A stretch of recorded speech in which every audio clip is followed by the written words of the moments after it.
Muy buenos días, muy buenas tardes, muy buenas noches. Bienvenidos a esta nueva singladura de La Casa del Revés.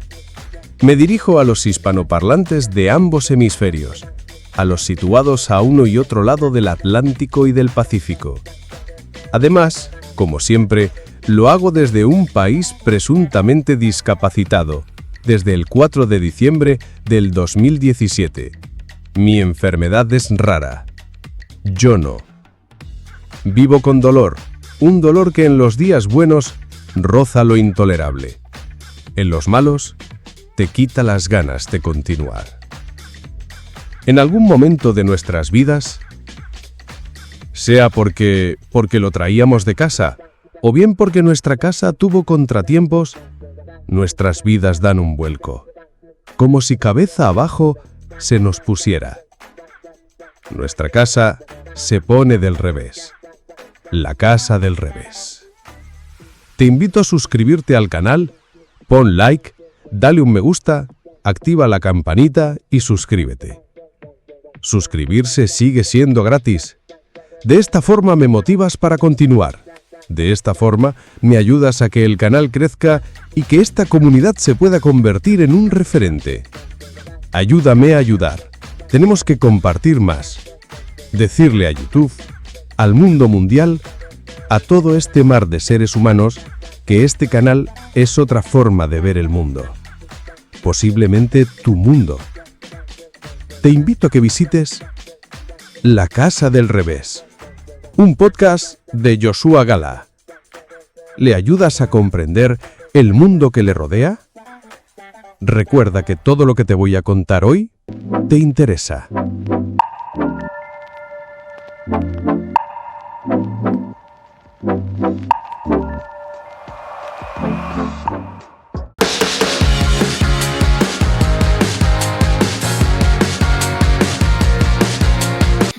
Bien, bueno, yo soy, como bien mencionabas, originario de Argentina. Bueno, se nota también por mi acento, claramente. Bueno, voy a cumplir ahora en unos días, en un día, concretamente 50 años, medio siglo, que se dice rápido. Y he trabajado, como bien señalabas, en los últimos años, los últimos 20 años de mi vida, especializándome en la temática de los derechos humanos y la discapacidad.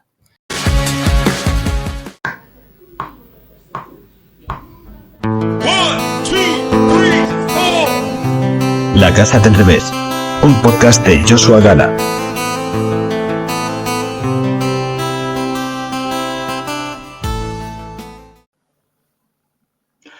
Hola, ¿qué tal? Sean bienvenidos a La Casa del Revés. Buenos días, buenas tardes, buenas noches, dependiendo del lugar que allá ustedes tengáis a bien visitarnos a nuestra casa, vuestra casa. No me cansaré de decirme, bueno, pues lo afortunado que me siento de todos los invitados que vienen a visitar la Casa del Revés. Y una breve descripción, como no puede ser de otra forma, pues decir que, bueno, pues que es un destacado experto en derechos humanos y discapacidad. Él es natural de Santa Rosa, Argentina, de 1974, aproximadamente. Vamos a dejarlo por ahí. Y tiene un doctorado en Derecho Internacional en Derechos Humanos por la Universidad Carlos III de Madrid, en España. Actualmente es adjunto en el Centro de Investigación de Derechos y Educación en la Universidad Nacional Mar de Plata y coordinador académico de la Red Iberoamericana de Expertos en la Convención de Derechos de Personas con Discapacidad de la ONU. También es profesor e investigador de derechos y discapacidad y ha participado en diversos seminarios y ciclos de conferencias sobre este tema. Sus trabajos versan y se centran en la promoción y protección de los derechos de las personas con discapacidad y con la contribución significativamente a la investigación y la educación en este campo. Ahí es nada. Casi nada. Sé bienvenido, Francisco. Hola Joshua, muchas gracias. Buenos días, buenas tardes, buenas noches, según sea el caso, a todas y todos. Es un placer para mí estar hoy aquí contigo y con tu audiencia para, bueno, para hablar un poquito aquí de esta temática, ¿no? Que tiene mucha sensibilidad social y es de suma importancia, entiendo, sobre todo para los tiempos que estamos viviendo.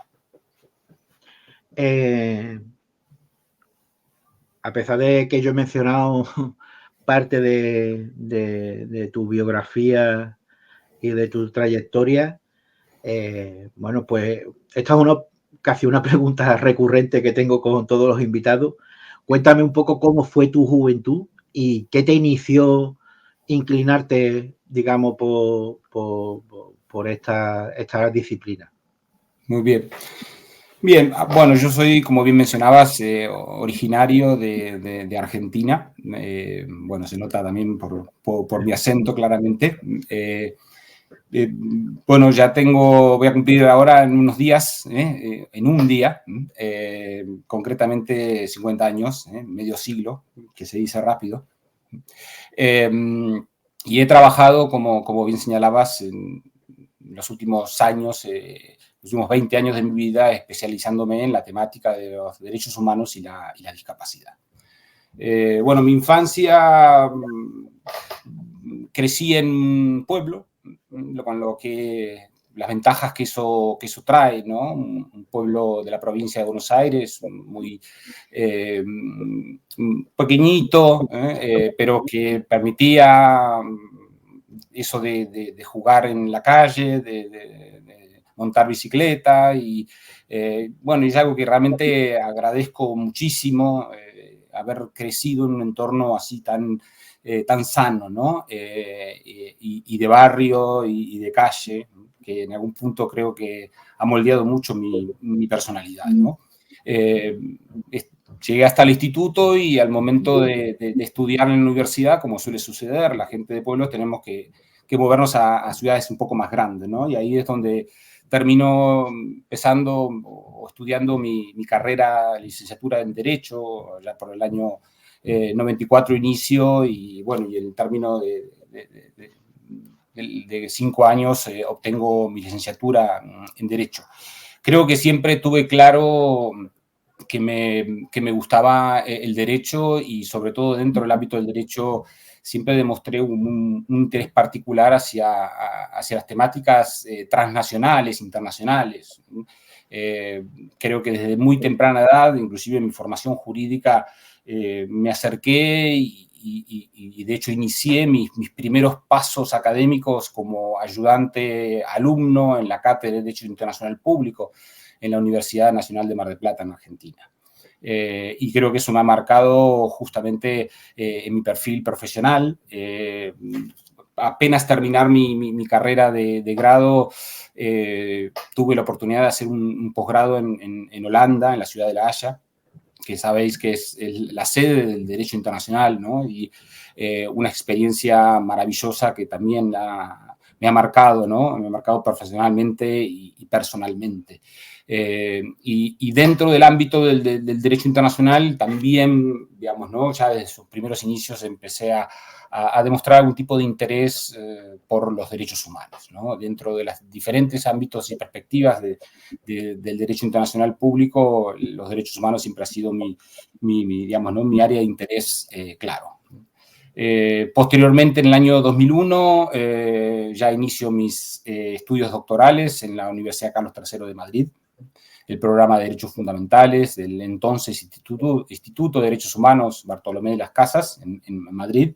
En un inicio trabajé en mi tesis doctoral con un enfoque en víctimas de violaciones graves a los derechos humanos, haciendo un trabajo durante algunos años en el contexto de las víctimas del terrorismo en España. Trabajé en una cátedra en la Universidad Carlos III al respecto y pude trabajar también colaborativamente con el gobierno vasco en la elaboración de la Ley de Protección de Víctimas al Terrorismo, ¿no?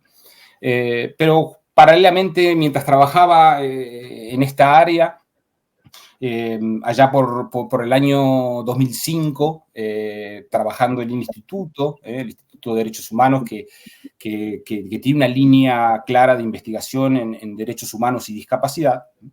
Llega al instituto una petición, digamos, una invitación por parte del Real Patronato de Discapacidad, que estaba constituyendo una especie de comisión de trabajo interministerial y interdisciplinaria para fijar una posición común del gobierno español en la negociación de la Convención de Naciones Unidas sobre los derechos de las personas con discapacidad, ¿no? Estaba en proceso de negociación, y eso mereció la oportunidad, la gran oportunidad para una persona interesada en el derecho internacional público, la posibilidad de participar en el proceso de negociación de un tratado internacional, un tratado de derechos humanos. Es como la oportunidad que todos quieren, ¿no? Era sacarse el bono loto, o la lotería o la primitiva, ¿no? Era realmente una gran oportunidad, y es sin duda, quizás la oportunidad que más me ha definido, ¿no? Desde lo profesional y lo personal, ¿no? Y ahí es donde, digamos, por mis conocimientos en Derecho Internacional Público, soy convocado a estas reuniones, que básicamente lo que hacía era, creo que una idea muy acertada, digamos, ¿no? Del movimiento asociativo español, en conjunto con el gobierno, el CERMI, la Fundación 11, el Real Patronato, de llevar una posición, una voz común por parte del Estado español a la negociación de este tratado, ¿no? Y bueno, pude formar parte de ese equipo, participar de las últimas 2 sesiones de negociación en Nueva York. Y bueno, más allá como decía, de la experiencia riquísima para mi desarrollo profesional, para mí fue también una oportunidad de oro para conocer el enfoque de discapacidad, la realidad y las voces de las personas con discapacidad. Siempre suelo mencionar que como una de las características más destacables de lo que fue la negociación de esta convención, y es que por primera vez en la negociación de un tratado de derechos humanos, que sabemos, estamos hablando del ámbito de Naciones Unidas, un ámbito diplomático, un ámbito muy formal, un ámbito donde solo los representantes oficiales de los estados tienen la palabra, ¿no? Curiosamente, el movimiento asociativo, la organización, las ONGs de todos los diferentes países se unieron en este proceso de negación, en aquel momento con lo que llamaba el International Disability Caucus, ¿no? Como una especie de Alianza Internacional de Discapacidad, y se hicieron presentes. Yo digo, digamos, casi, digamos, ¿no? Ejemplificativamente, que entraron al recinto de Naciones Unidas las personas con discapacidad con una pancarta del nada para nosotros sin nosotros, ¿no? Este eslogan del movimiento de la discapacidad y del modelo social, que cansados de que históricamente expertos, médicos y técnicos dijeran y eligieran y diseñaran lo mejor para las personas con discapacidad, dijeron, basta. Nosotros queremos ser parte del proceso de negociación. Esto nos concierne, esto tiene que ver con nuestros derechos, y aquí nosotros tenemos una voz. Y vaya que la tuvieron. Porque si bien el tratado siguió los mecanismos rigurosos y formales de un tratado internacional, donde las partes y los gobiernos van teniendo oportunidad de hablar y de votar, también se les dio, digamos, ¿no? voz al movimiento asociativo. Fue voz, no voto, opinión, pero era curioso porque cuando hablaban los estados, era excesivamente técnico, confuso, y cuando hablaban las personas con discapacidad eran los mejores momentos, ¿no? Inclusive todo el mundo volvía al recinto a escuchar a las personas con discapacidad que tenían los comentarios más acertados, más precisos, más sólidos, y eso generó como resultado la convención, ¿no? La convención que a día de hoy todavía es enarbolada como una pancarta del movimiento asociativo y y las personas con discapacidad como el máximo estándar, el faro, la guía para el abordaje de los derechos de las personas con discapacidad a nivel universal y que está impactando considerablemente en los diferentes países, ¿no? Luego podemos hablar un poco cómo fue el proceso de adaptación y de implementación de ese tratado en el contexto español. Y bueno, para ir cerrando un poco esta breve biografía, luego de, digamos, ¿no?, de esa experiencia en la convención, tuve la oportunidad, en conjunto con otra gran investigadora, Agustina Palacios, de escribir un primer libro monográfico, divulgativo, breve, sencillo, pero comprensivo de la convención, que fue el primer, digamos, comentario de la convención en español, digamos, ¿no?, en materia de discapacidad. Y a partir de eso, bueno, el movimiento asociativo, el gobierno, las instituciones públicas, privadas, muy interesadas en saber sobre estas convenciones, bueno, inicié un proceso de varios años de divulgación de la convención, que luego devengó ya en participar en procesos de reforma legislativa, de adaptación legislativa, ¿no? Eso lo pude hacer una vez que terminé mis estudios doctorales y regresé a Argentina en el año 2008.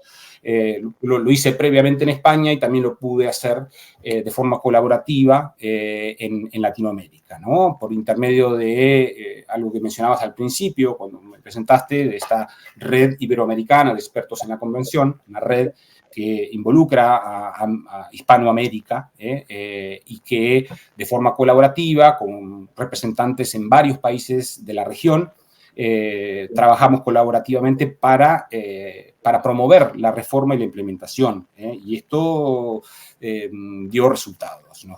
Dio resultados con procesos de reforma, en algunos casos reformas de leyes importantes, como son los códigos civiles, por ejemplo, las legislaciones procesales, leyes de salud mental, leyes de educación en materia de accesibilidad, y a través de eso, bueno, los últimos años, digamos, ¿no?, de mi carrera, me he centrado muchísimo, obviamente, desde lo académico a investigar sobre la temática, pero también asumiendo una especie de rol de activismo, digamos, ¿no?, en la implementación, ¿no?, para que esta realidad, este gran texto, este gran tratado, no queda en un brindis al sol, digamos, ¿no?, sino que se concretara como lo estamos haciendo, ¿no? Y creo que el proceso de implementación de la convención, que es un proceso abierto, que se sigue realizando, que ya ha realizado muchísimos avances, me parece que es muy significativo y es un ejemplo también a seguir en relación inclusive con otros grupos que son, digamos, ¿no?, que están en situación de vulnerabilidad, como pueden ser niños, como pueden ser personas mayores, cuestiones de género, etcétera, ¿no? Y bueno, simplemente, por último, señalar que dentro de este contexto que menciono, también hace aproximadamente unos 5 años empecé a interesarme en un principio no relacionado con la temática de la discapacidad ni los derechos humanos, en lo que es la tecnología y el desarrollo tecnológico, ¿no? Me empecé a interesar por la inteligencia artificial, por la robótica, por la ingeniería genética y por la neurotecnología, desde la curiosidad, digamos, ¿no?, que me despertaba este desarrollo exponencial y disruptivo. Y al poco tiempo encontré un cruce, digamos, ¿no?, muy claro entre discapacidad, derechos humanos y desarrollo tecnológico. Con lo cual, digamos, y actualmente me encuentro trabajando como investigador y como docente en la Universidad Carlos III de Madrid.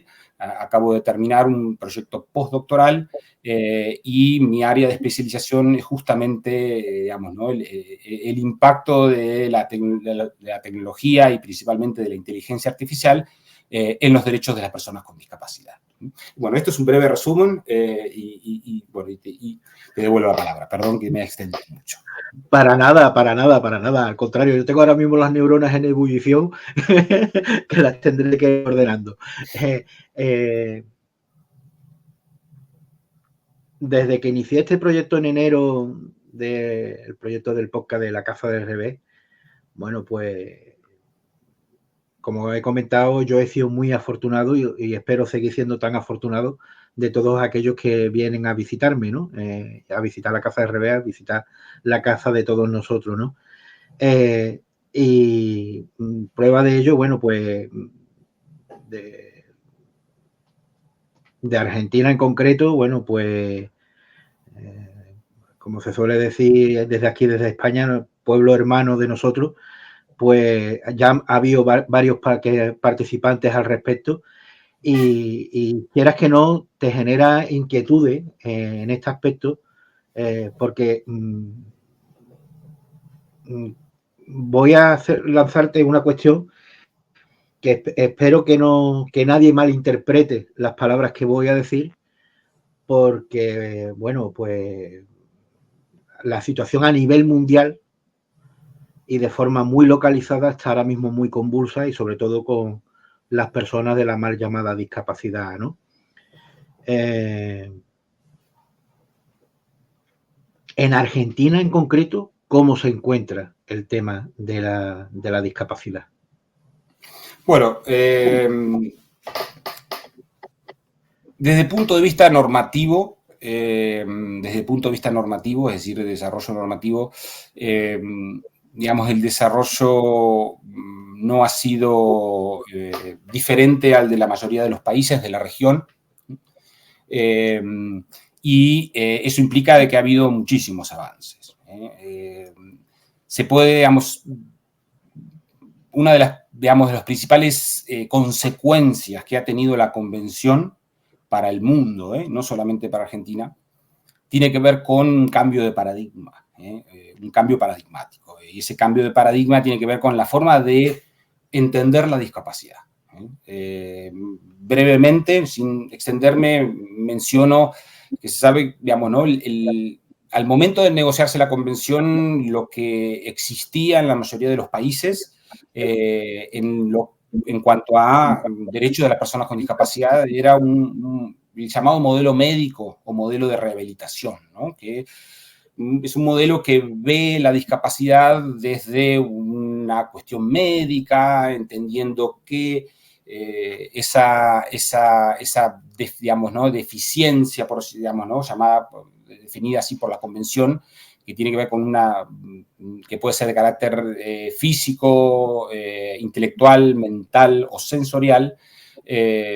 Bueno, desde un modelo médico básicamente veía a esa deficiencia como una anomalía, como algo, digamos, como una enfermedad y por ende, digamos, ¿no? La principal medida o la principal respuesta que se le daba desde la política, desde el derecho y desde la sociedad, era de tipo médico, ¿no? De acceso a curar la discapacidad, ¿no? Básicamente la idea del modelo médico era curar la discapacidad.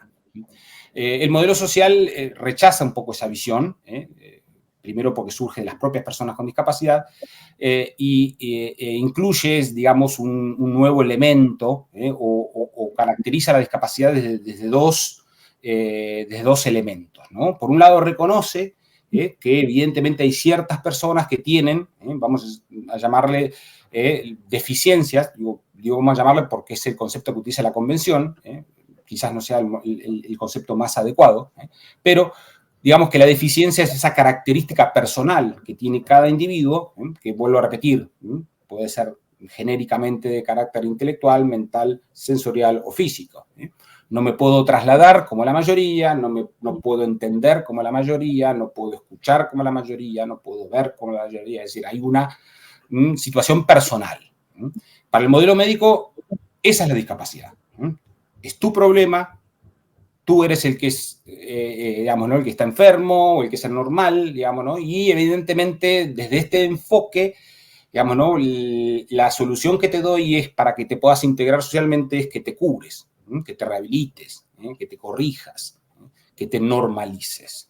El movimiento social rechaza esta idea, ¿no? Rechaza esta idea diciendo que obviamente desde múltiples argumentos, principalmente teniendo que generar prejuicios, estigmas y además grandes injusticias, ¿no? Y eso, básicamente, el modelo social construye un nuevo modelo diciendo, bueno, la deficiencia personal existe, es parte de la noción de discapacidad, pero eso no es el problema. El gran problema no es que yo no puedo ver, el gran problema no es que yo no puedo caminar, el gran problema no es que yo no pueda entender. El gran problema son las barreras que la sociedad construye y que me impiden a mí ejercer mis derechos en igualdad de condiciones con los demás. De hecho, el modelo médico surge en Estados Unidos y en Reino Unido, allá por los años fines de los 60, principios de los 70, en las universidades, donde estudiantes con discapacidad física en aquel momento, principalmente usuarios de sillas de ruedas, empiezan a quejarse, claro, básicamente las universidades decían, bueno, aquí pueden estudiar personas con discapacidad. Y ellos dicen, sí, podemos estudiar, pero no podemos estudiar porque no podemos ingresar, porque hay barreras, hay múltiples obstáculos que a mí no me permiten. Entonces, el problema no es que yo utilizo silla de ruedas. La medida en la cual a mí me elimine, me corrijan esa barrera, ese impedimento, yo puedo estudiar en igualdad de condiciones con los demás. Obviamente, el modelo médico planteaba la educación segregada en centros especiales, decir, bueno, quizás aquí lo mejor es que personas que tienen ciertas necesidades estén en lugares específicos, ¿no? Y el modelo médico dice, no, de ninguna manera. De eso no se trata la inclusión. La inclusión se trata de adaptar la sociedad para que sea lo más amplia y accesible para todos. Entonces, bueno, ese modelo social que decía que plantea la convención empieza a impactar en los diferentes países a través de la ratificación por parte de los estados, que sabemos que un tratado internacional genera obligaciones jurídicas vinculantes para los estados. Entonces, en algún punto, los estados que ratifican la convención se ven ahí en la necesidad de decir, bueno, tenemos que revisar nuestros derechos, nuestras políticas y adaptarlas a este nuevo modelo. Y ahí es donde se inicia un proceso de reforma de la legislación, de las leyes de discapacidad, del propio concepto de discapacidad y sobre todo de las políticas públicas, de la financiación pública. De hecho, hasta ese momento, para el modelo médico, digamos, ¿no? El principal ente administrativo encargado de implementar, digamos, ¿no? las políticas de las personas con discapacidad eran los ministerios de salud. Sin embargo, el modelo social dice, bueno, no, las personas con discapacidad tienen necesidades de salud como todo el mundo, pero no puede ser digamos, ¿no? el Ministerio de Salud que guíe políticas de inclusión de personas con discapacidad. Y se empieza a cambiar hacia, digamos, ¿no? Fijar la cuestión de la discapacidad en ministerios de acción social o de asuntos sociales o de inclusión, ¿no? Entendiendo que este es el camino para lograr la realización de derechos. Y eso ha iniciado, como les decía, en la región. No me voy de la pregunta que me has hecho, digamos, ¿no? Simplemente estoy contextualizándola, ¿no?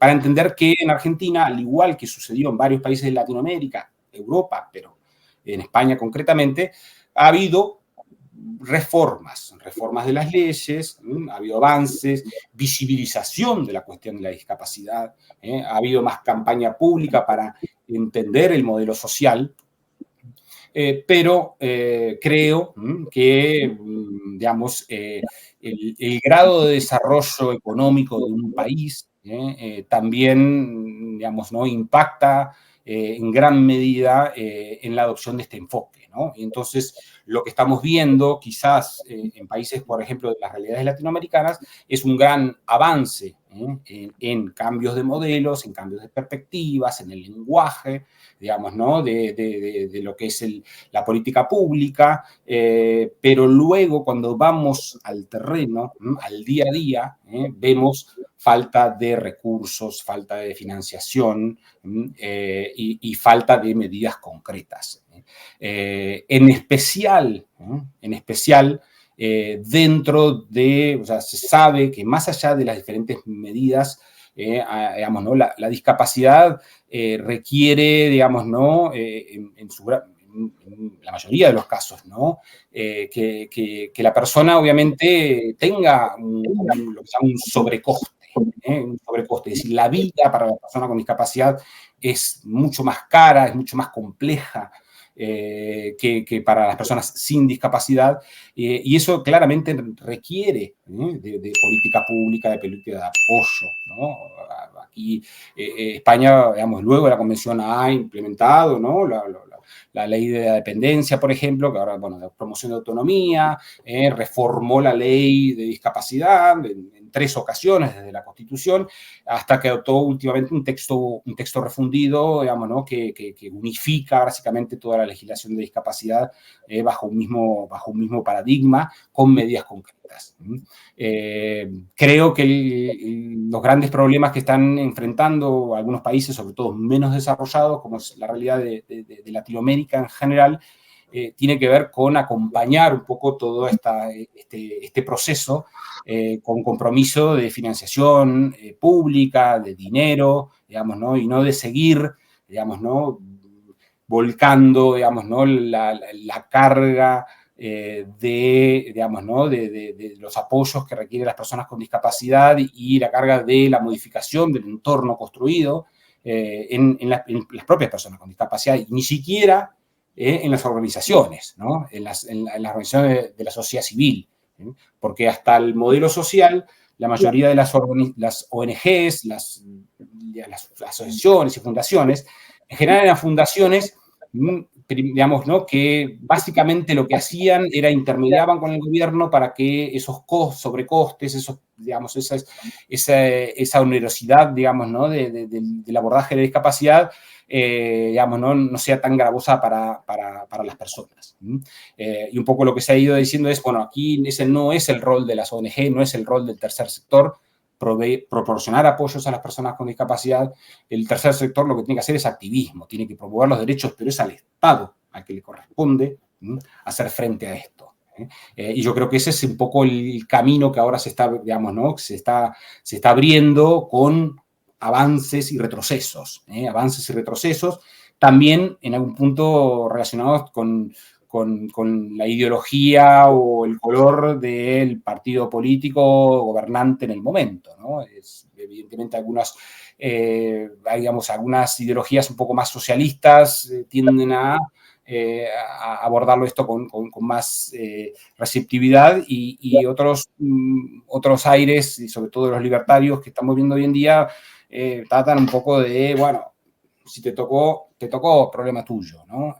Y búscate la vida, ¿no? Y eso creo que es algo muy peligroso y muy injusto.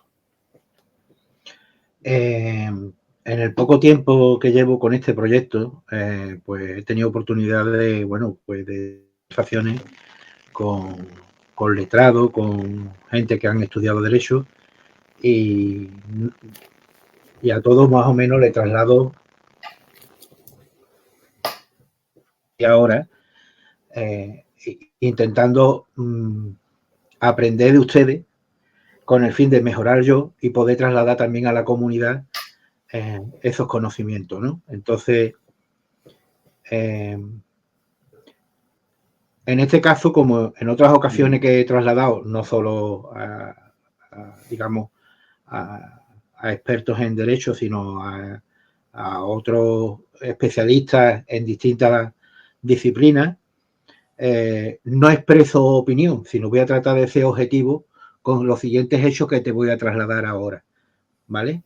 Entonces, yo noto cierta discrepancia o contradicciones que en cierto modo no están beneficiando al colectivo. Empezando por el lenguaje. Y voy a ir desgranando poco a poco con el fin de que luego lo vaya, me lo exponga desde tu... Es un tema importante, el lenguaje, sin duda. Podríamos englobar el lenguaje, digamos, en varios grupos principales. Existe un lenguaje que es el coloquial, emplear el de calle, el cual, bueno, pues, digamos, la ciudadanía y el entorno de cada uno, pues, el que empleamos. Si el entorno es familiar, pues, digamos que se utilizan expresiones comunicativas que prácticamente se entienden entre ellos. Es muy difícil de que por cualquier tipo de broma, chascarrillo o en un momento dado cualquier sinónimo o antónimo en un momento dado entre digamos, los núcleos familiares y cercanos se entienden, luego esos mismos se trasladan, digamos, de forma genérica a la sociedad, donde, digamos, bueno, pues hay expresiones coloquiales que se están empleando, pero no dejan de ser lenguajes coloquiales. Por otro lado, tenemos, digamos, el lenguaje político, donde, bueno, pues emplea de forma muy genérica y la percepción que yo tengo, que puedo estar equivocado, y últimamente más, creo que es muy etérea, no entra a explicar conclusiones en concreto, se queda todo muy divagado. Y por otro lado tenemos el lenguaje del derecho, en el cual, bueno, pues el lenguaje del derecho, pues, y aquellos que ejercen el derecho, pues tienen una responsabilidad muy importante, porque al igual que, digamos, otras herramientas de la vida cotidiana, pues nos guste o no nos guste, bueno, pues bajo vuestro, no sé si vuestra responsabilidad en un momento dado, no lo tengo claro esto, la verdad que no lo tengo muy claro, pero se puede actuar, pues, bueno, pues con un objeto de doble filo. Se puede ver la cara y se puede ver la cruz de unas mismas circunstancias, ¿no? Entonces, en el caso de Argentina, como en el caso de España, si hablamos constitucionalmente hablando, cuando se formaron las mismas, consideraba a su ciudadanía de igual derecho y deber para todos los ejercicios.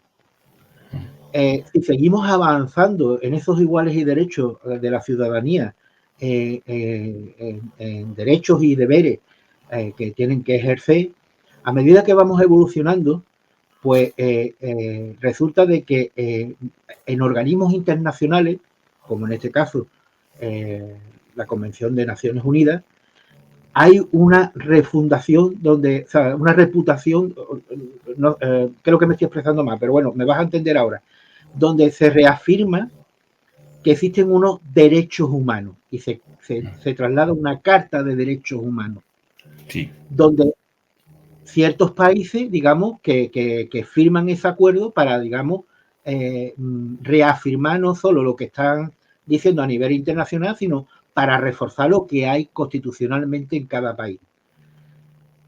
Pero luego resulta de que por este camino nos encontramos de que hay que reconocer los derechos de las personas,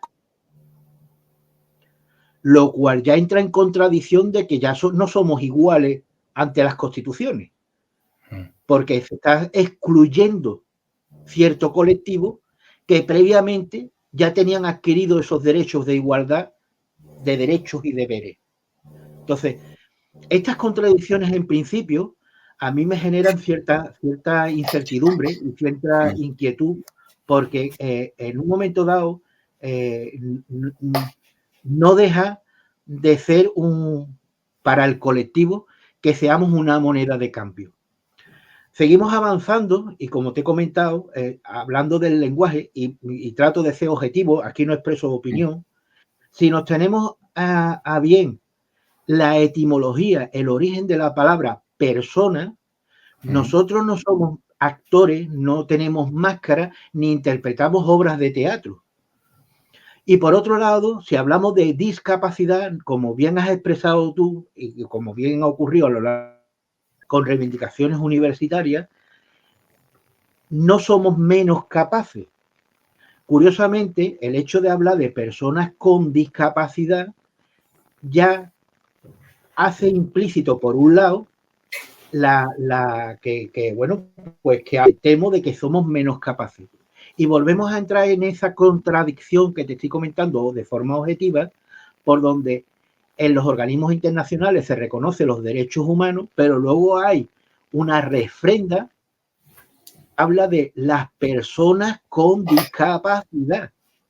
Entonces, se vuelve otra vez a negar lo que había en principio, que habíamos adquirido por derecho propio. Entonces, yo soy de los que abogo de que tiene que haber, en este caso, abogo por España, que es por donde yo estoy impulsando el tema, de que tengamos que tener una mesa, no sé qué etiqueta, porque está claro de que el ser humano necesita etiquetar para entender el mundo que le rodea. Pero está claro que el término persona con discapacidad no es el término más apropiado, porque ya es discriminatorio y elimina los derechos adquiridos desde un principio de forma constitucional. Entonces, resulta, ya te digo, que resulta en ese término contradictorio. Ayúdame a entender esto. A ver. Bien, yo creo que ahí mencionaste dos cuestiones importantes. Una tiene que ver con lo que se llama el proceso de especificación de derechos. Esto no solamente afecta a la discapacidad, digamos, ¿no? Sino también a los otros colectivos. ¿Qué quiere decir con esto?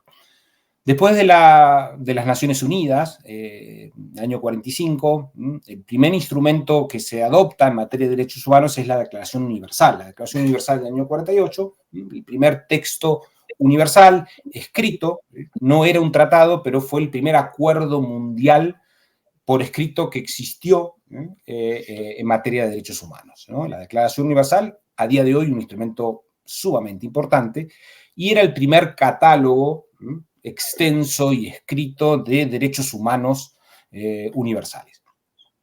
Derechos humanos que se aplicaba a, el primer artículo hablaba, digamos, ¿no? Hablaba de persona, hablaba de toda persona, o sea, básicamente definiendo los derechos humanos como aquellos derechos inherentes que toda persona tiene por el hecho de ser persona. O sea, básicamente con nacer, y bueno, eso trae después todos los problemas, no me voy a meter en este tema, digamos, ¿no? ¿Qué pasa antes de nacer?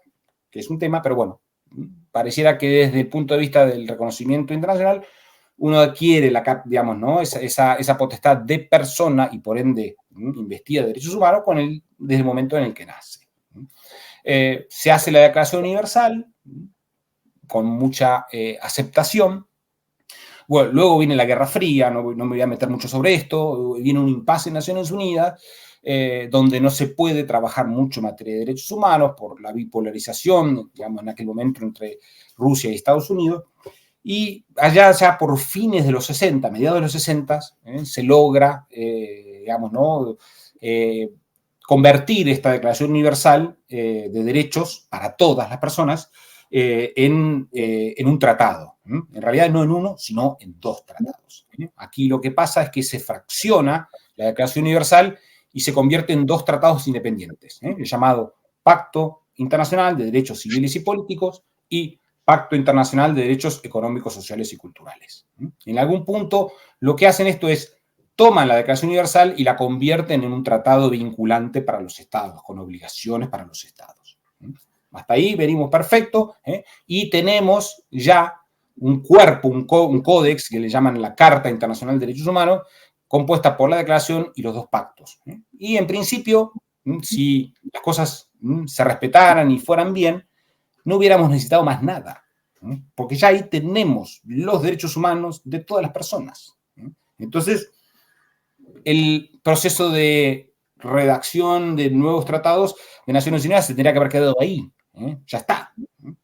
Pero sin embargo, ahí a partir de ese momento, lo que se inicia de forma casi inmediata en Naciones Unidas es un proceso de especificación. ¿Qué quiere decir esto?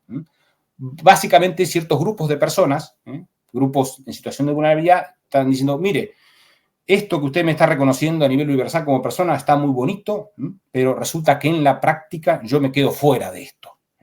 Porque estos derechos se privilegian solamente, digamos, ¿no? Los ciudadanos, principalmente hombres, principalmente blancos y principalmente ricos, ¿no? Y los que no estamos dentro de esa categoría, si bien tenemos reconocido nuestros derechos humanos, en la práctica no podemos ejercerlo. Y entonces inicia ese proceso de especificación. Es decir, ciertos grupos requieren de que estos derechos humanos que están reconocidos para todos, me los traduzcas, me los especifiques, me los adaptes a un contexto específico. El primero fue la discriminación racial, es decir, el problema de razas, luego vinieron las mujeres, luego vinieron los niños, luego vinieron los trabajadores migrantes y, por último, las personas con discapacidad. Ahora se está trabajando en un tratado para las personas mayores, es decir, se ha ido especificando. Básicamente, de hecho, la Convención de Naciones Unidas, la de discapacidad, la de discriminación contra la mujer, son todas que se llaman convenciones antidiscriminatorias, es decir, no reconocen nuevos derechos porque yo ya los tenía reconocidos. Simplemente lo que hago es reconocer las barreras, los problemas de discriminación que este colectivo enfrenta en determinadas áreas específicas. Por ejemplo, el caso de las mujeres, mucho tenía que ver con la desigualdad de género, con cuestiones relacionadas con su capacidad jurídica, con su reconocimiento de su personalidad, desigualdades económicas, de oportunidades, de situación de violencia. Y lo mismo pasa con las personas con discapacidad. Entonces, esto un poco para responder a por qué se ha ido, por qué se legisla para las personas con discapacidad y no las dejamos dentro de la categoría de derechos humanos para todos. La razón tiene que ver con esto, de que esos tratados en la práctica no se aplican. Entonces yo necesito uno específico que me prescriba medidas y acciones específicas para lograr, revertir la desigualdad de este colectivo. Hasta ahí yo creo que es válido el argumento y lo puedo decir un poco desde mi práctica que es lo que era necesario. Lo que sí se está generando ahora es un poco una situación que se suele denominar como de inflación de derechos, ¿no? Y es bueno, y ahora vamos a hablar de las personas con mayores, y ahora vamos a empezar con el colectivo LGTBI, y ahora vamos a empezar con los derechos digitales, y ahora después vamos a empezar con los neuroderechos, y entonces es más y más y más y más derechos, más grupos, más colectivos, lo cual está generando un poco, sí, digamos, ¿no?, alguna crítica en la línea de lo que tú mencionabas, y es decir, esto quizás va en detrimento a la postre y no de forma afirmativa. Y eso es un argumento válido. Ahora, volviendo a la segunda parte, que lo que tú mencionabas, que tiene que ver con el concepto, me voy a detener un poco porque es importante lo que tú mencionas. El concepto, primero decir que el concepto, o sea, yo estoy de acuerdo contigo que el concepto persona con discapacidad es un concepto discriminatorio, porque discapaz. No es necesario aprender latín para darse cuenta de que es una palabra que está denotando de alguien que es menos capaz que otro.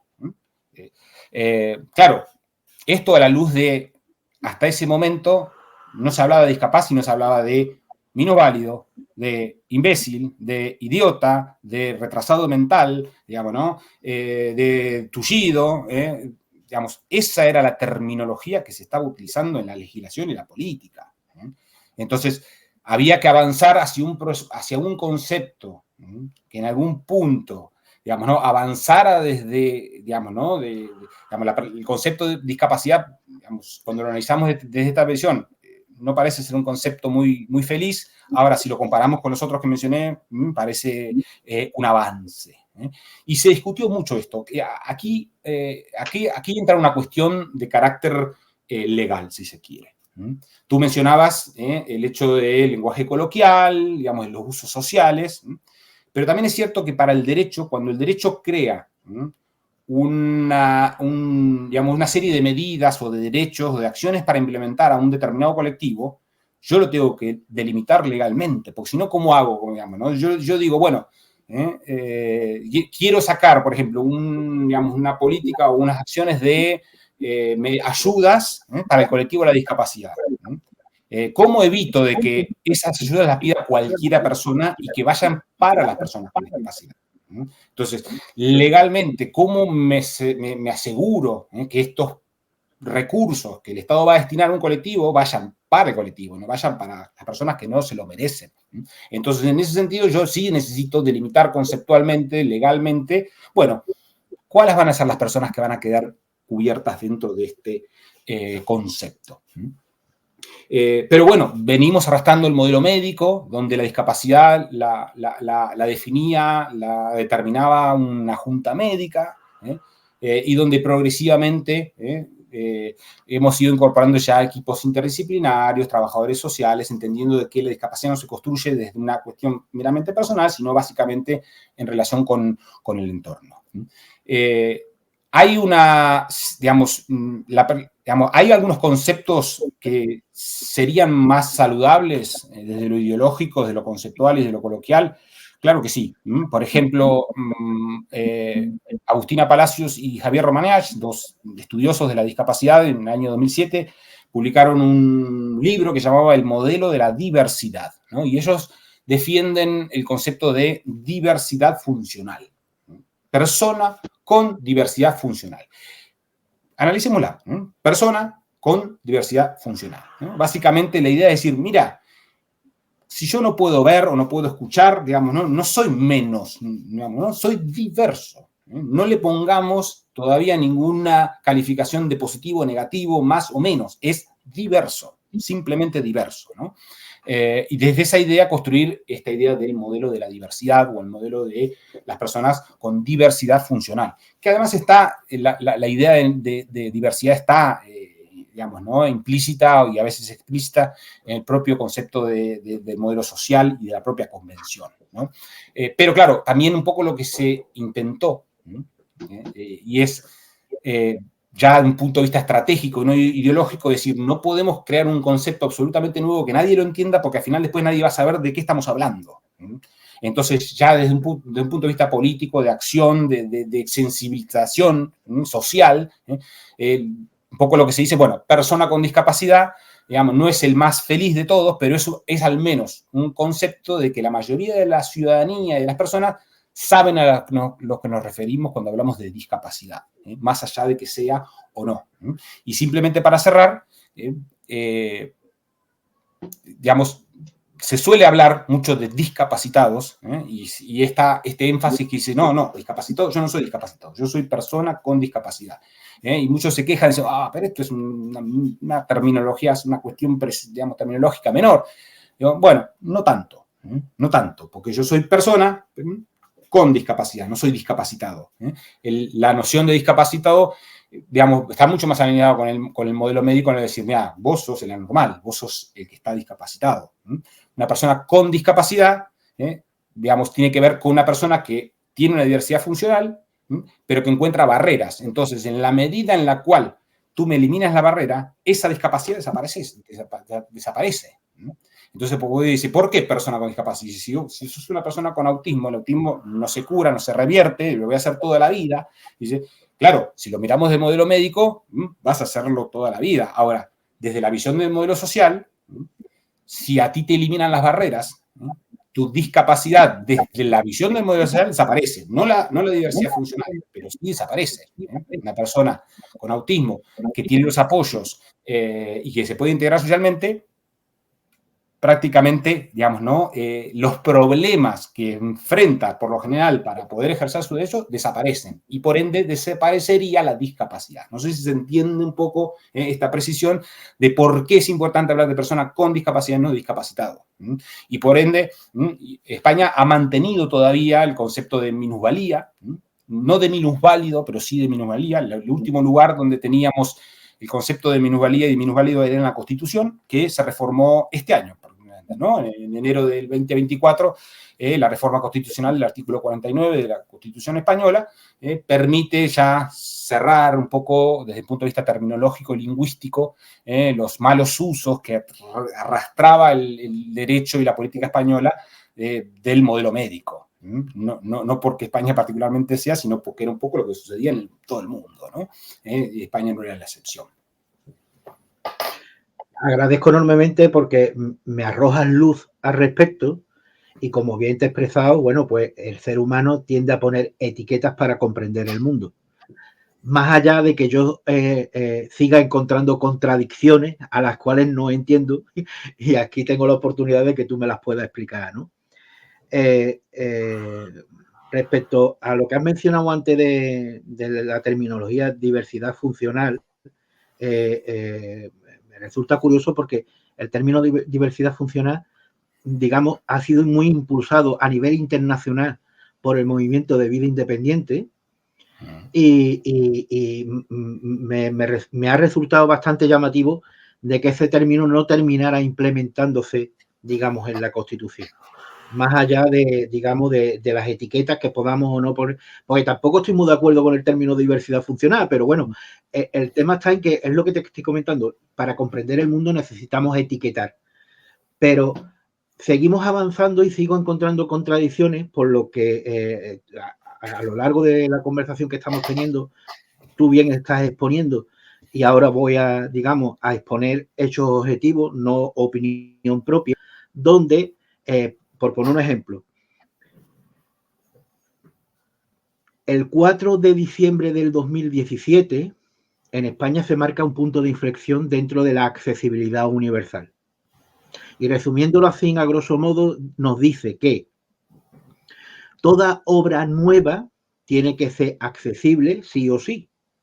Y toda obra anterior al 4 de diciembre tiene que corresponder a ajustes razonables ateniéndose al código técnico de edificación correspondiente y a los cuadernillos adjuntos.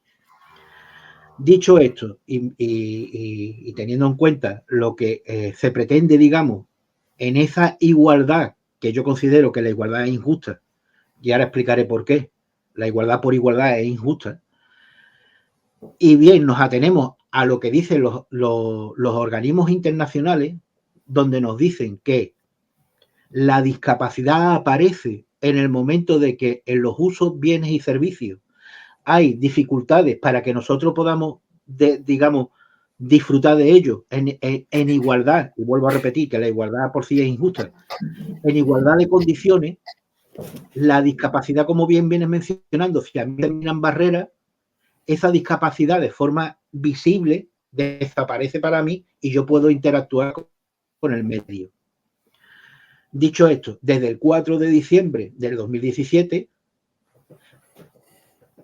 salvo error o omisión, que yo pueda estar muy equivocado con la percepción que yo tengo, creo que quien está discapacitado en este caso es España y no los ciudadanos que la habitan.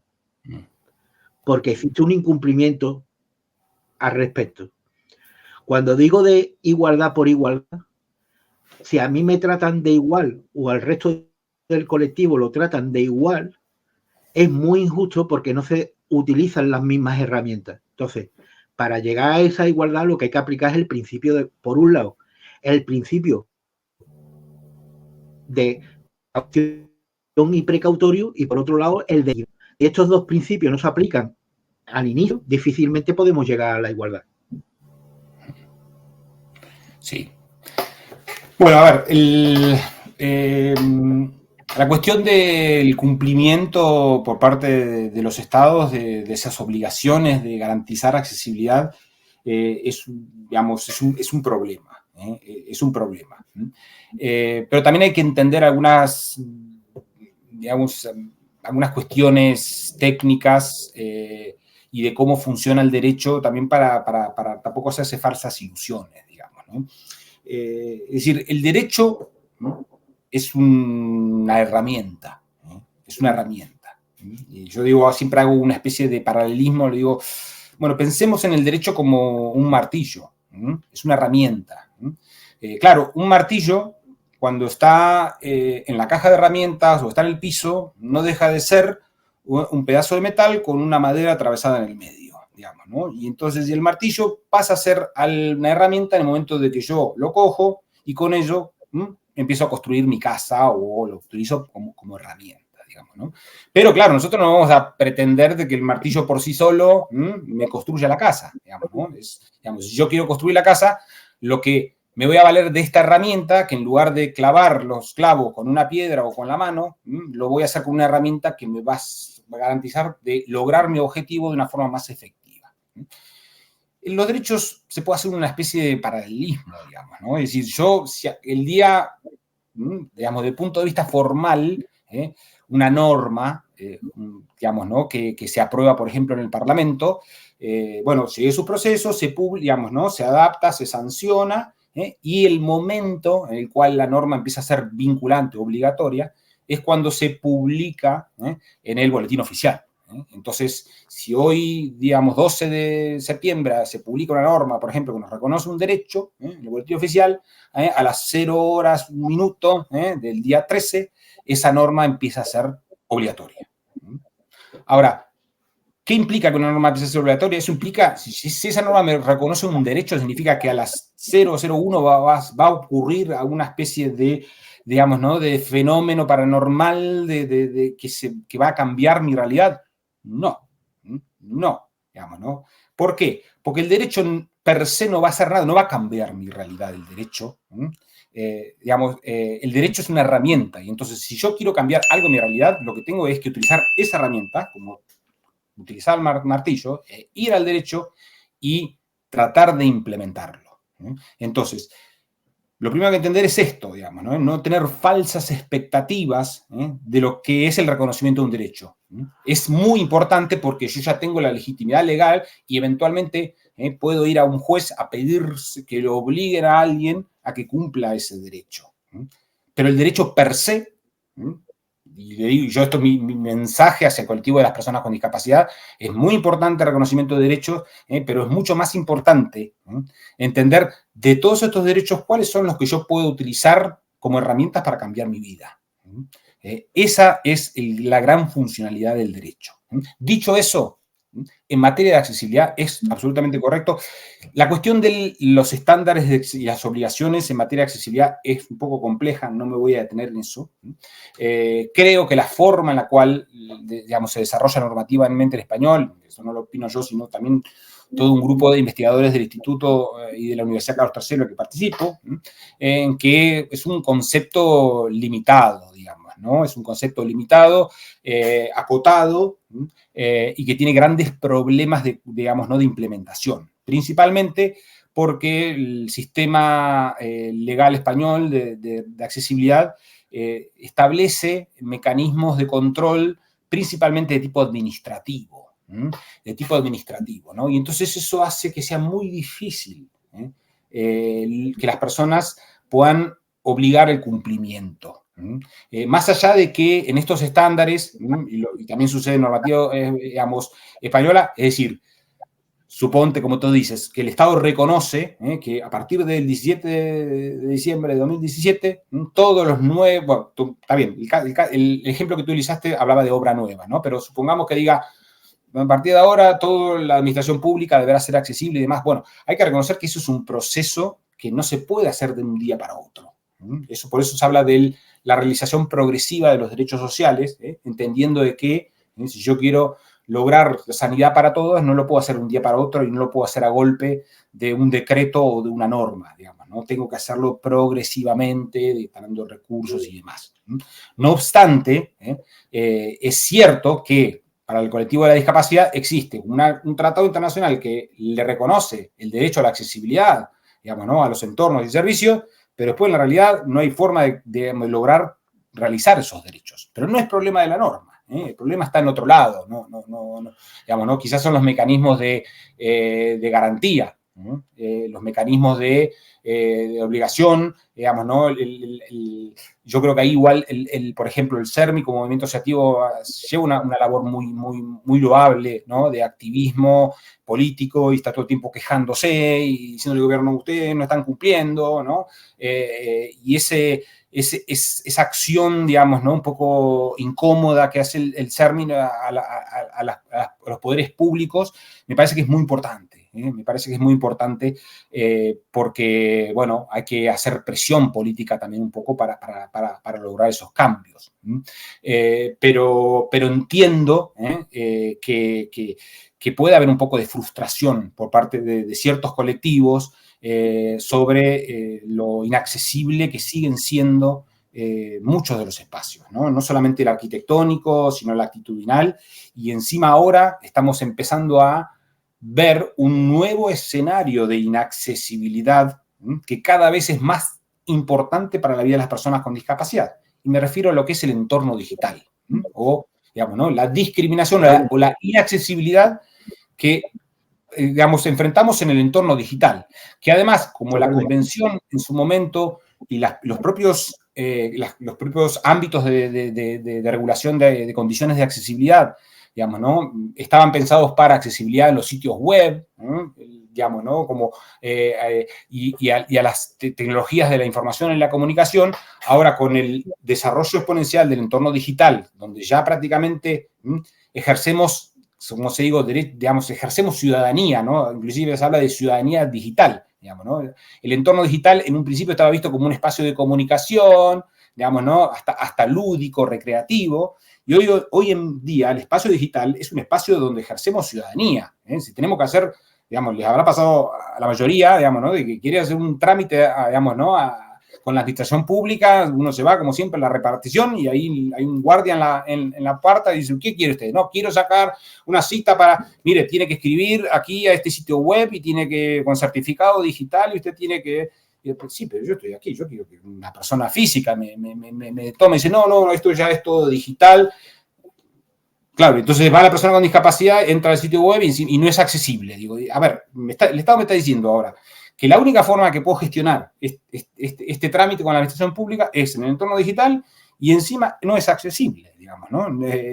Entonces, claro, estamos, digamos, ahora, digamos, no solamente, digamos, no hemos hecho los avances suficientes en materia de accesibilidad del entorno construido, del entorno arquitectónico o de la vida del mundo físico y analógico, sino que ahora estamos enfrentando nuevos desafíos, nuevas barreras, nuevos problemas del colectivo de la discapacidad en el entorno digital. Y ni menciono, me quedo con esto para cerrar esta parte, ni menciono los problemas que está generando y que se ve que va a generar la implementación de inteligencia artificial, ¿no? Porque esto ya inclusive ya es otro gran tema de debate.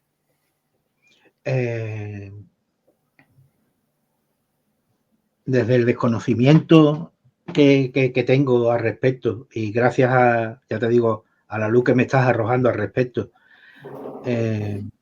más allá de en un momento dado que distintos colectivos agrupados puedan señalar, en este caso, al gobierno de España, al que corresponda, da igual el color político, porque yo digo que en cualquier color político hay alguien con la mal llamada discapacidad, partiendo de esa base, o sea, nadie es excluyente de que se pueda tener una diversidad funcional.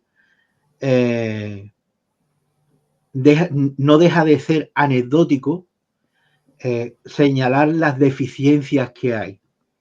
Pero desde la parte jurídica no llego yo a entender cómo, por ejemplo, y a tenor de los acontecimientos de los últimos años cercanos hasta la fecha, de esas vulneraciones tan flagrantes que se están teniendo hacia el colectivo, que, por ejemplo, la Fiscalía no actúe. Es que no sé si la Fiscalía tiene papel en este aspecto relevante o cómo debería actuar la Fiscalía al respecto, puesto que el colectivo es un colectivo que es muy vulnerable y al respecto de esta vulnerabilidad que tiene, como bien has mencionado, a la hora de intentar de ejercer sus derechos y deberes, o sea, hago mención de los dos, que no solo tenemos derechos, sino también tenemos nuestros deberes, tenemos dificultad de poder ejercerlo.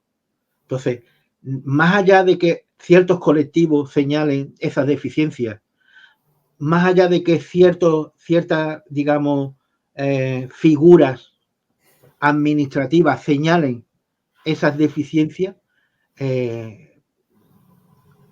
¿cómo podemos actuar?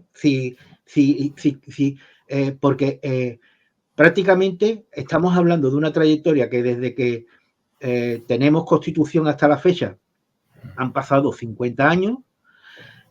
Desde el 4 de diciembre hasta ahora han pasado 7 años. ¿Cuánto tiempo más cree que podemos tener que estar esperando con la cantidad de vidas que se van a quedar por medio? Es una buena pregunta. A ver, hay al menos dos grandes enfoques o estrategias que se pueden realizar para generar cambio, ¿no? Uno lo mencionamos y podemos definirlo como es el activismo político, que básicamente es un poco lo que yo comentaba que hace principalmente CERMI, digamos, ¿no? Pero también muchas otras organizaciones del colectivo en España, que esto es hablar con las administraciones públicas, hacer solicitadas, quejarse, protestar, digamos, ¿no? es un derecho ciudadano y me parece muy importante que lo ejerzamos. No solamente en el colectivo de discapacidad, creo que es importante que las organizaciones del tercer sector asuman este rol, digamos, unificando la voz y siendo más fuertes. Y yo creo que ese ámbito, el ámbito de lo que es el activismo político, está funcionando bastante bien y está generando cambios en España. Ahora, hay una segunda estrategia que podríamos llamar el activismo legal, o de litigación, que básicamente ya no se trata de protestar políticamente, ¿no?, sino de ir a los juzgados, accionar legalmente. Si yo tengo un derecho y alguien no me lo cumple, yo voy y lo planteo ante un juez para que me obligue a quien está obligado a cumplirlo, ¿no? Y esto es lo que me refiero con el activismo jurídico, jurisdiccional, legal, y es decir, ir a los tribunales, básicamente, ¿no? Ahora, hay dos problemas. Hay uno técnico, y es decir, no me voy a meter mucho en esto, y es la legislación española en materia de recursos jurisdiccionales para protestar ante el incumplimiento, sobre todo en materia de accesibilidad, digamos, tiene graves deficiencias. Tiene graves deficiencias, es muy complejo para la persona que quiere hacerlo, digamos, ¿no? Porque además, cualquiera de nosotros podemos plantear una demanda, pero tenemos que ir a contratar a un abogado, entonces implica tiempo, implica recursos, implica mucho disgusto, mucha tensión para la persona, ¿no? Y entonces es cierto que pedirle a la persona con discapacidad, digamos, ¿no?, que está harta de salir, digamos, ¿no?, y que ese ascensor del metro hace una semana que no funciona, o esta escalera que no hay forma de que me pongan una rampa, encima decirle, bueno, vete a un abogado, tiene que gastar dinero, digamos, ¿no?, para cambiar realidad, digamos, ¿no? Y además que la litigación genera mucho enfrentamiento, ¿no? Mucho enfrentamiento. Digamos, un caso muy recurrente que en algún punto denota parte de lo que estamos hablando, y es, por ejemplo, las comunidades en los edificios de viviendas, ¿no? ¿Por qué? Porque en general la gente está muy de acuerdo con la discapacidad, con la accesibilidad, digamos, del discurso de la boca para afuera estamos todos de acuerdo, digamos, ¿no? Pero claro, ahora surge que hay un vecino de la comunidad que tiene silla de ruedas, entonces necesita que le construyan una rampa. Obviamente, digamos, ¿no? ¿Y qué es lo que dice la comunidad? No, pero yo no la voy a usar, esto no es problema mío, que se la pague él. Y empieza a haber tira de floja, se decide por mayoría, y entonces sucede que la persona con discapacidad, a pesar de tener derecho acceder a su vivienda, digamos, ¿no?, para que le construya la rampa, la comunidad no logra que la comunidad le reconozca algo tan básico como una puta rampa, perdón por la palabra, pero es que a veces que me vaya narices. Y entonces, claro, la persona dice, bueno, ¿qué podría hacer? ¿Tengo derecho? Sí. Bueno, me voy a un juez, me voy a un abogado para que meter una demanda. Pero después tú tienes que vivir con esa gente, ¿no?, con la cual acabas de demandar, le acabas de mandar un abogado, digamos, ¿no? Es una posición muy difícil para la persona también, ¿no? Muy difícil para la persona, digamos, ¿no? O al niño no me lo incluyen en un colegio, ¿no? Me lo rechazan en el colegio porque tiene discapacidad. Pero la convención dice que hay educación inclusiva, que lo tiene que dar. Y entonces a mí viene como abogado y me dice, ¿yo puedo plantearle una demanda? ¿Lo puedo obligar judicialmente a esta persona, a este colegio, para que me admita a mí? Sí. Pero obviamente la gente dice, bueno, pero o no tengo dinero, o no tengo recursos, o no me quiero poner al colegio digamos, ¿no?, de contrario, digamos. ¿Cómo después mando a mi hijo a este espacio cuando he tenido que obligarlo judicialmente, ¿no? Entonces, por eso que ese ámbito está muy poco desarrollado. Creo que quizás la solución o una medida que podríamos implementar al respecto, y es algo que estamos intentando, por ejemplo, realizar, por ejemplo, en la Universidad Carlos III, ¿no?, a través de unos modelos que se llaman clínicas jurídicas, que lo que plantean es hacer un poco de litigación estratégica, ¿no? Y básicamente es que algunas organizaciones o grupos o bufetes de abogados con pro bono o con interés social sean los que tomen un poco las riendas de buscar algunos casos paradigmáticos y que sean ellos, los abogados, los que tienen recursos, los que tienen conocimiento, los que accionen, obviamente, a alguna persona y generar a través de esto lo que se llama litigación estratégica, elegir casos paradigmáticos que generen cambios y que digamos, ¿no? Porque claro, al no haber casos, Al no haber acción judicial, digamos, parte de la persona discapacidad, sucede lo que dices tú. Y dice, yo estoy abogado, total, no me va a pasar nada, porque de hecho no pasa nada. En último, una multilla ahí, digamos, ¿no? Administrativa, pero claro, el caso este de la comunidad, quiero ver que le ganen un juicio, digamos, ¿no? Que le obliguen a la comunidad y que encima le impongan una multa por daño moral, digamos, ¿no? Y les puedo asegurar que ya la próxima vez se lo van a pesar 2 veces. Pero bueno, vuelvo a repetir, yo entiendo que pedirle a la persona con discapacidad que ya tiene en el día a día, digamos, ¿no? La angustia y los problemas de barreras constantes encima, decirle, bueno, además, vete a buscarte un abogado, empápate del tema, inicia una acción legal, lucha por ella, o sea, el que lo quiera hacer, obviamente, bienvenido, y yo como activista hasta le ofrezco dar una mano, pero entiendo que no podemos pedirle al colectivo, a las personas de a pie con discapacidad, que sean ellas las que cambien la realidad a través de la justicia. Esto tiene que venir por otro lado, y ahí estamos fallando. Ahí creo que estamos fallando. La percepción que yo tengo, lo que observo en el entorno, y sobre todo de estos últimos años para acá, y concretamente desde el 2020 hacia la fecha actual, está abocando a algo que me preocupa enormemente, donde está aflorando un individualismo muy exacerbado, donde el yo está predominando sobre el compartir y ejercer un poco de empatía. Y en este sentido, para ahí, digamos, pues llevamos 1 hora y algo, y desearía que volvieras otra vez a participar en la Casa del Revés a futuro no muy lejano. La sociedad española, porque es la que yo conozco, la que trato día a día, si bien podemos llegar que legalmente estamos respaldados, que socialmente y etimológicamente como persona hablamos de bocas para afuera diciendo vamos hacia adelante, pero luego somos muy hipócritas. La sociedad española en este aspecto es muy hipócrita. O sea,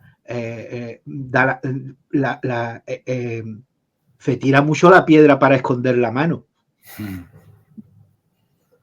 Yo no sé si es un problema de la sociedad española. Yo conozco realidades transnacionales, es recurrente. No se lo achacaría a una característica hispana o ibérica. Creo que es un mal social, y creo que en algún punto también está relacionado con que ese cambio de paradigma con el que empezamos hoy, ¿no? Ese cambio de paradigma es un cambio. Todos los cambios de paradigma son progresivos y llevan su tiempo y tienen avances y retrocesos.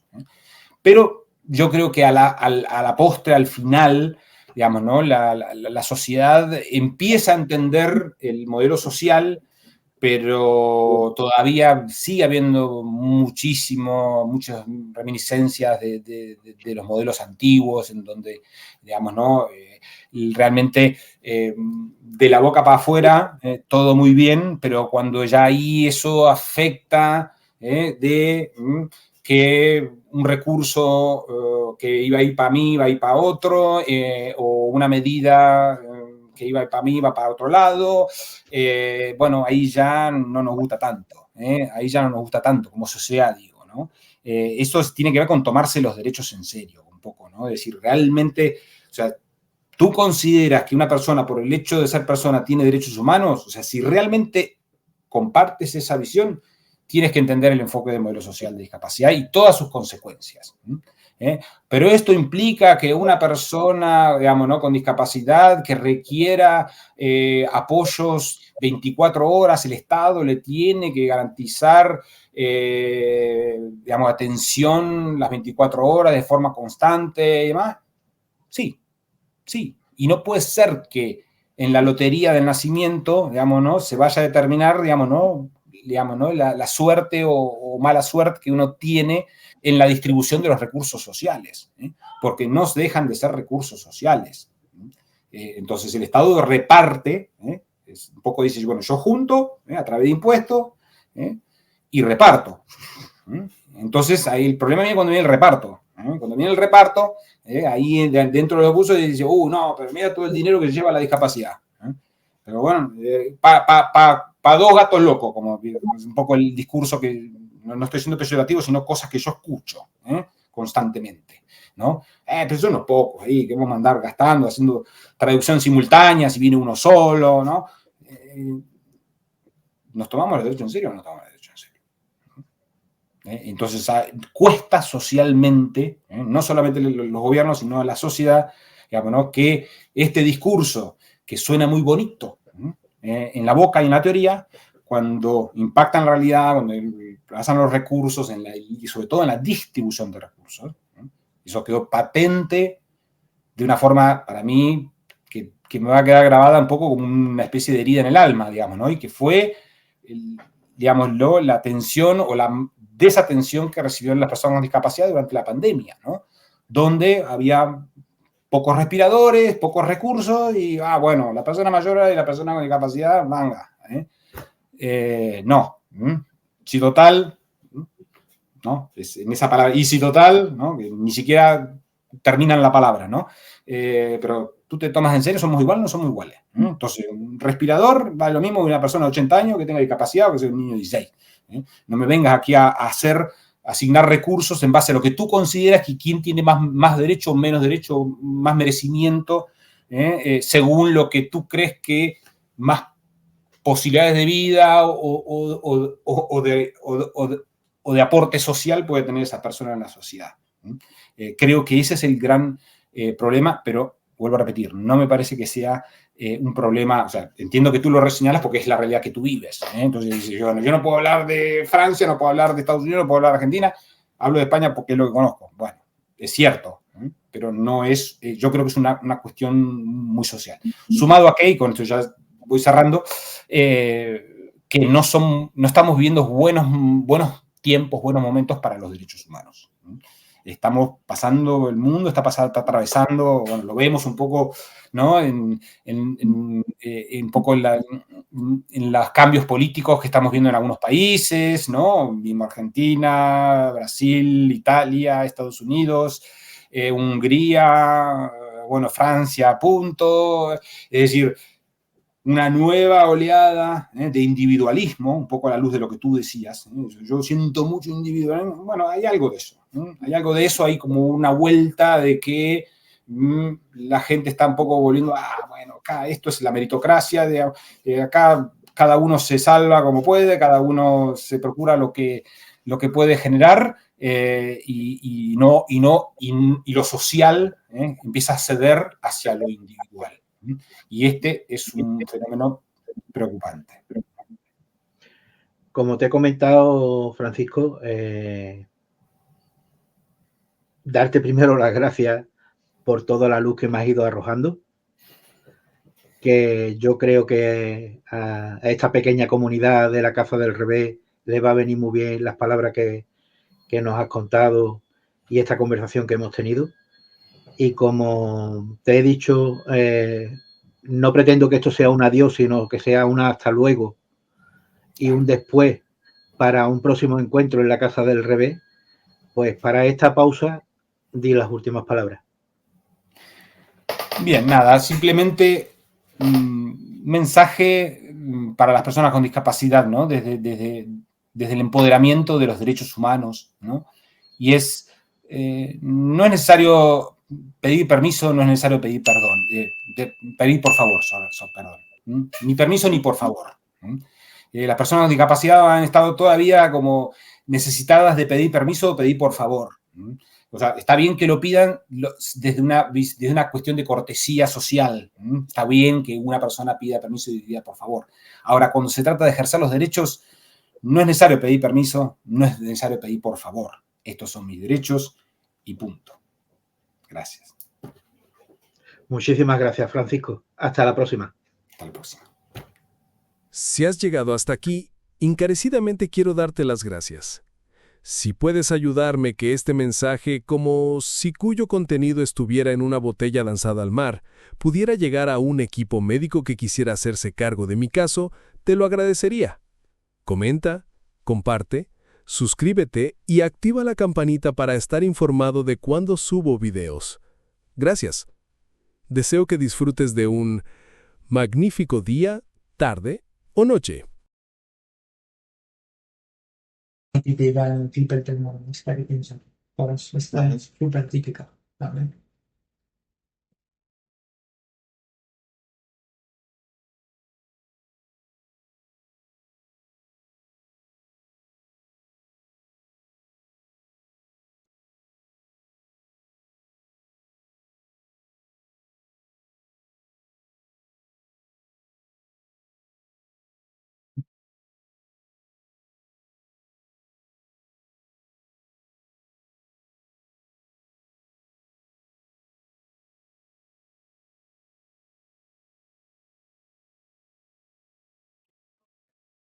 Un poquito más arriba es donde solo tenemos leche de este lado.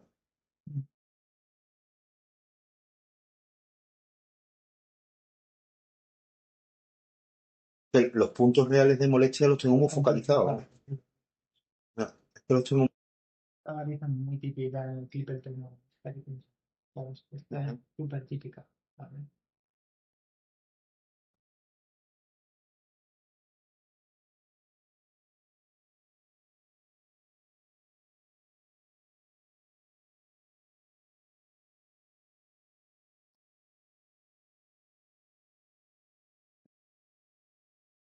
Las raíces se han incluido, nada. Las orientales. Ah, la lista, la verdad es que esta la ciudad se ven a ver más. No.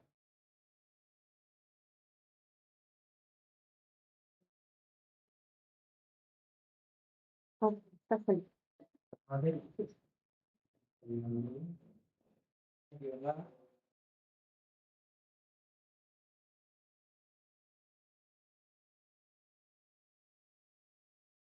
Y este 28 de febrero es también el Día Mundial de las Enfermedades Raras.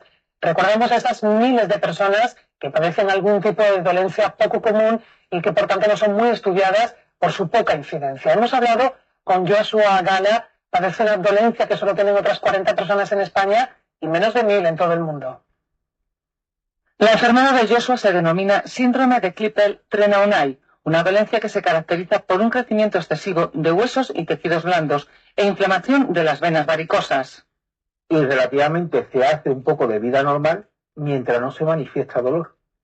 En el momento de que empieza a manifestarse el dolor, entonces cuando vienen las complicaciones de esta dolencia.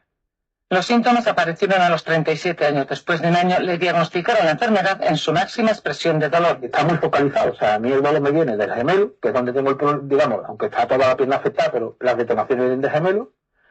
Es como si ahí me dieran la descarga eléctrica, sube por la pierna, llega hasta debajo de la columna, me llega a las cervicales y ahí me quedo tonto.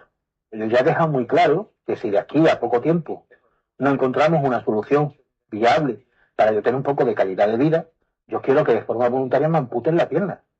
Como enfermo de una patología rara, se siente discriminado. Te das cuenta que estás solo. Y tienes que hacer tripa corazón. Y hay momentos en que no puede. No puede. Que no es que dijeras, que no puede. Joshua ha aceptado su enfermedad, aunque desearía que la sociedad fuera más consciente ante un mal que solo parece importar al que lo sufre y a su familia. Este lado que es la salida. Y es importante recordarlo, sobre todo en este día.